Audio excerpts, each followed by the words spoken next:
Have you ever been a fool for love? I am Jacqueline, founder and creator of Discover Love Matches. And I am really excited because today's April Fool's Day. So it got me thinking about how many times my clients have even told me before hiring me that they just felt like they were a fool. They screwed up, they messed up, and they looked at it as negative when a dating situation didn't work out when they put their heart into it.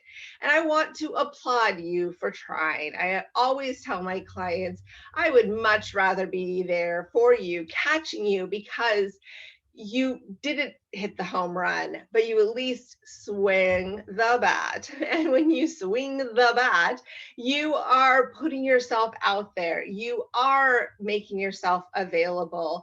Yes, you're not going to get every win. You're not going to get everyone that you ask out to say yes. But what I'm seeing in return to people being so cautious about being a fool for love is that they actually are missing so many opportunities for dating and enjoying someone. Because I can tell you, each and every one of my clients really just would love to have someone that says, you're the person I want to be with, and I'm going to shower you with love, fun, affection, excitement, dating ideas until you catch on, even if I'm a fool in the process.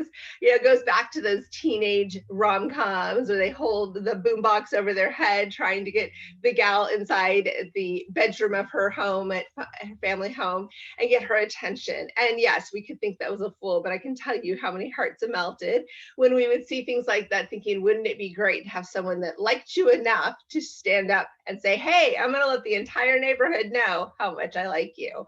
What I notice when clients hire me, especially at my private matchmaking executive level, is this letting go. Like there's no more fear of failure because I'm kind of there, like, on the bowling alley when the bumper little pieces come up so we don't get a gutter ball. I'm there for that. Yes, sometimes you can still get it all the way down the side and it doesn't go in the gutter, but it doesn't knock a pin down. But your chances increase with support and encouragement. And I've heard from a lot of my clients that are my success club couples, and their comments have often been a feeling of, I knew that if it didn't work out, I would still have someone there working with me. And this is why I do a year program, because even when you find somebody who makes your heart skip a beat, you often need to build a foundation so that you're having a better, healthier, stronger relationship build up than the past ones. And what I really love about this is that I want to encourage you to do some foolish things, put your heart out there, be romantic, try things that maybe you wouldn't have done before because what you have been doing hasn't really gotten you the results you want. So it's actually okay to be a little foolish, a little exciting. Don't be such a fool that you don't listen to your inner voice, you don't listen to your own boundaries, you don't step back and kind of go, okay, hold on, this really isn't progressing.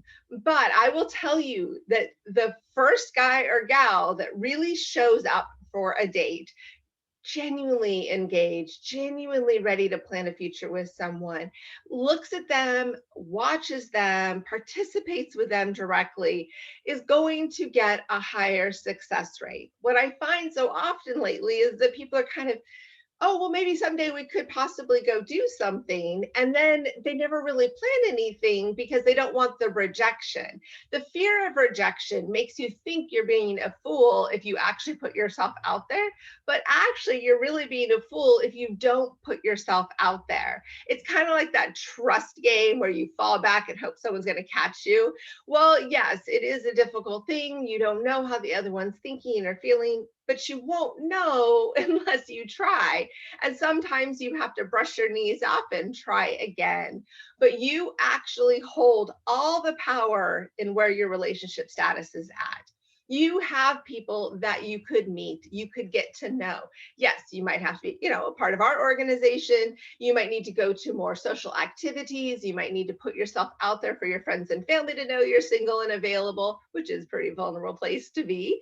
You might have to do what? Do something that you're not doing in order to attract the relationship that you want. You're going to have to put a little more effort into dates. You're going to have to look engage, participate, be vulnerable in the date, and see what happens. And you know what? It will suck when it doesn't work out. It'll hurt when that person doesn't see you for who you are. It will be frustrating and upsetting and disappointing. And that's all part of being human and vulnerable and exposing ourselves and our valuable wants, needs, and desires. But when the time comes and the right relationship appears and the opportunity to get to know somebody incredible lifts up, you will say, oh my goodness, I am so glad I didn't hold back with this person because they became my person. This is the difference. So I want you to be a fool, send the flowers, make the reservation, go all out for a fun date. Be there to show up and let the other person know you're in it to win it. Feel foolish, feel silly, feel excited, feel sexy, feel desirable. And, one of the things that I think we're missing out on so much is knowing that we're pretty freaking awesome. And that if somebody's interested in you, it's because you're pretty freaking awesome. And they just might be pretty freaking awesome. So I want you to be a little foolish, throw caution to the wind. Don't do all these things to hold yourself back. Dive in, have some fun, enjoy yourself because a no is just another step closer to the yes that you want.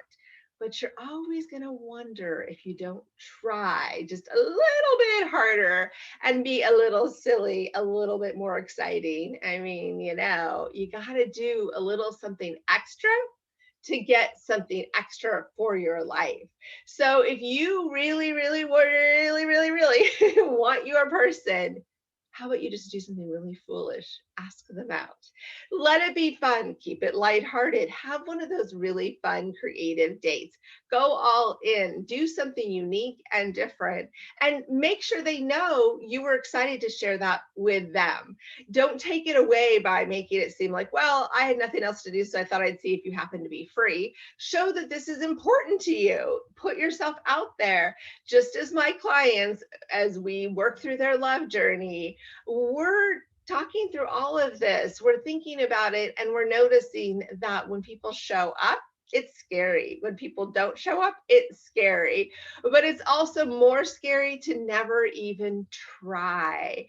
And there's plenty of people that try out for so many things, whether it's a job, it's a sports team, it's a social club, it's an activity, and they don't get accepted. That's hard. That's upsetting as it is. But they at least can be proud of the effort. So go make a fool of yourself and have a happy April Fool's Day. I am Jacqueline, and we're going to keep this conversation going. And comment below what you are doing that seems a little foolish, but oh, so much fun if it works.